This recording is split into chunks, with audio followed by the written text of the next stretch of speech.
Proverbs 9 verse 16 to 18. Whoso is simple, let him turn in hither. And as for him that wanteth understanding, she saith to him, Stolen waters are sweet, and bread eaten in secret is pleasant. But he knoweth not that the dead are there, and that her guests are in the depths of hell. These 3 verses will help you understand the deceptive nature of sin. We as Christians attempt to paint the picture that there is no pleasure in sin, but there is. Why else would people be doing it? People sin because it feels good. It is pleasurable. This is what this passage of Scripture is saying. Stolen waters are sweet, and bread eaten in secret is pleasant. The imagery of stolen water and bread eaten in secret is meant to evoke the idea of something forbidden or taken through illicit means. Simply put, illicit pleasures are sweeter than those which are legal. We are being told that there is something about immoral, illegal behavior that makes the water taste just better than it normally does. The quest of stealing it adds something, maybe a sense of newness, adventure, and risk that just drinking your own water does not provide. For instance, the adulterer believes illicit sex is more satisfying than sex between a husband and wife, which God has sanctioned. Verse 18 then tells us what awaits stolen waters and bread eaten in secret. Sin lies. Hell and death are waiting. Any pleasure in sin is momentary, and it never equals the coming pain. This is the nature of sin. Sin presents itself glowing, bright and wonderful. It never shows its ramifications up front. It never shows the heartbreak, pain, and suffering. Proverbs 9 verse 16 to 18 is a passage of Scripture people don't dwell enough on. Proverbs 9 verse 16 to 18 reveals the illusion of sin and what awaits it. One of the greatest warnings I can give you is don't play games with God. Honor Him and adore Him. Give Him the respect that He deserves. Do you understand the seriousness of salvation? The great gift of salvation. You can't put a price on salvation. It is literally priceless. Yet we don't treat it with the seriousness and honor it deserves. Many of you are not aware what you have. Many of you are not conscious of this great gift of salvation that you have. Salvation is not a game. Salvation is not a game. The Bible warns us in Philippians 2 verse 12 to work out your own salvation with fear and trembling. This does not mean work for your salvation.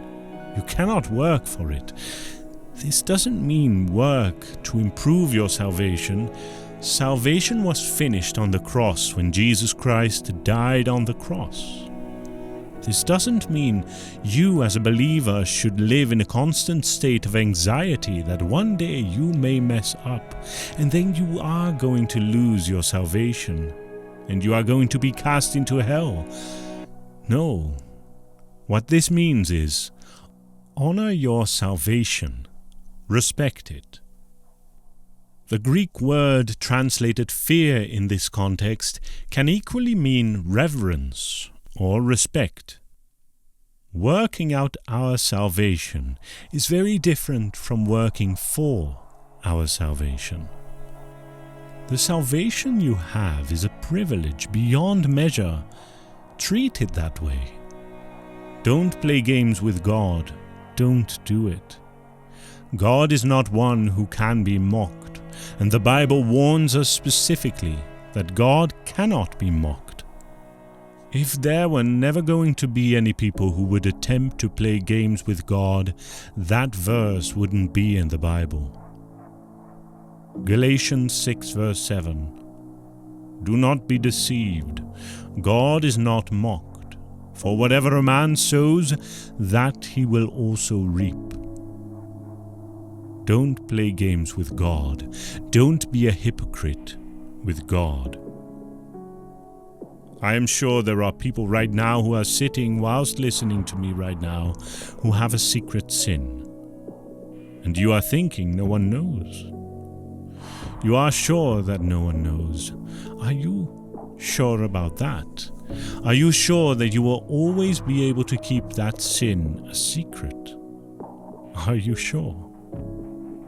Numbers 32 verse 23, "But if you do not do so, behold, you have sinned against the Lord, and be sure that your sin will find you out." Be absolutely certain your sin will find you out. Sin has a nature about it. It always comes out. It always wants to come out and to be exposed. Be sure your sin will find you out. I am not attempting to condemn.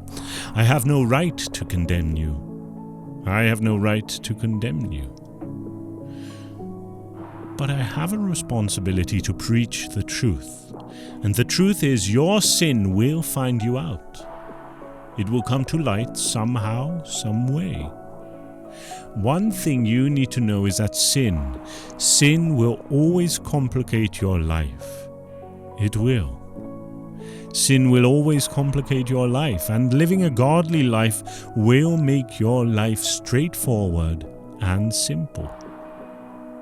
Allow me to give you some practical examples of how sin will complicate your life and how godliness doesn't complicate your life.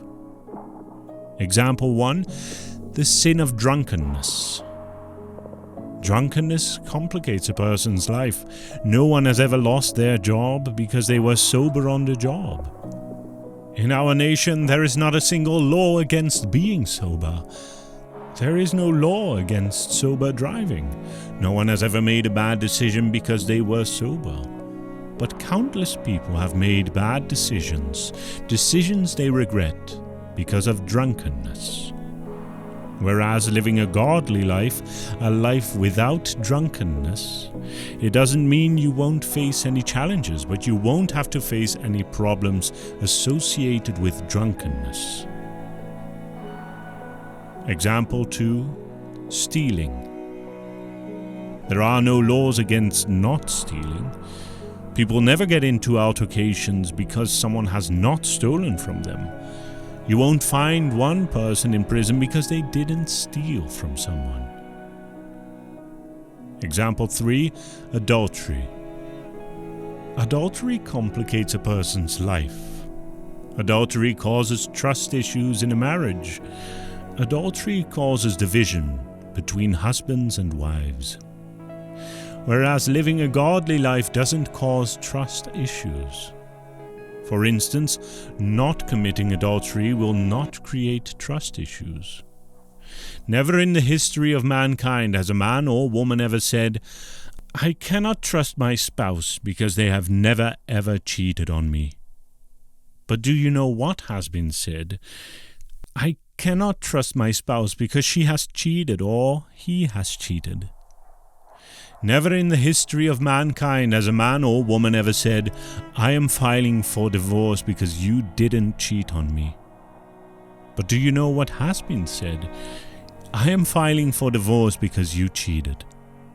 Sin will always complicate your life, and living a godly life will make your life straightforward and simple.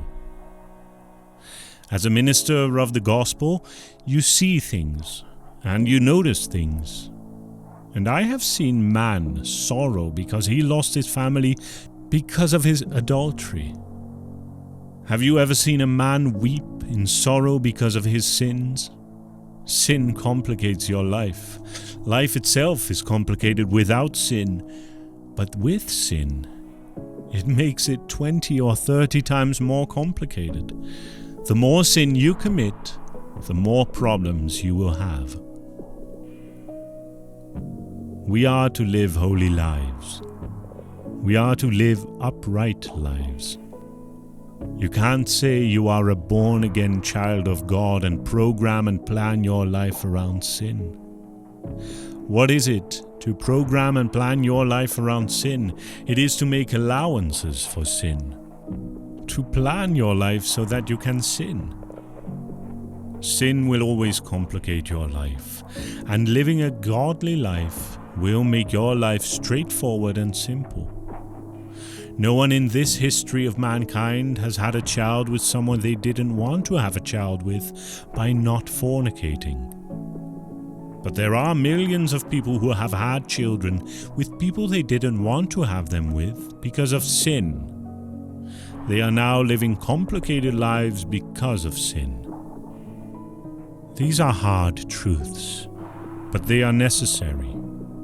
Sin complicates your life. What you do in this life will affect your eternity. Jesus Christ encountered 2 thieves who were crucified together with him.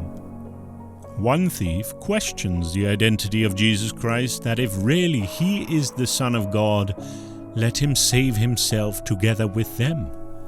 Whilst the other thief makes a wise decision, he is remorseful. He uses his chance well in his last moments here on earth to change his destiny. He therefore repents of his sins before Jesus Christ. And immediately his destiny is altered. Jesus Christ promises to be with him that day in paradise. And somewhere in heaven right now, he is sitting there having the time of his life. This is how our daily actions are affecting our eternity, as everything we do here is a seed that we are sowing. Something he did in literally his last seconds on earth has shaped his eternity. He is not hellfire by the skin of his teeth. In his last moments, he made it to heaven. Let me tell you that everything you do matters. If you pray, it matters. If you don't pray, it matters. If you commit that sin, it matters. If you don't commit that sin, it matters. Everything you do is sowing for eternity. Galatians 6 verse 7 and 8. Do not be deceived. God is not mocked. For whatever a man sows, that he will also reap. For he who sows to his flesh will of the flesh reap corruption. But he who sows to the Spirit will of the Spirit reap everlasting life. Don't play games with God. We should realize that the life after death is so much more important compared to life here on earth. As after we die, we come face to face with eternity, we come face to face with the choices we made here on earth. The choices we make here on earth will determine our eternal destiny, either eternity in heaven or eternity in hell. After someone steps into eternity, they have no power to change his destiny. Neither those here on earth have power to alter that person's destiny. What awaits him is judgment. Hebrews 9 verse 27. And as it is appointed for men to die once, but after this, the judgment.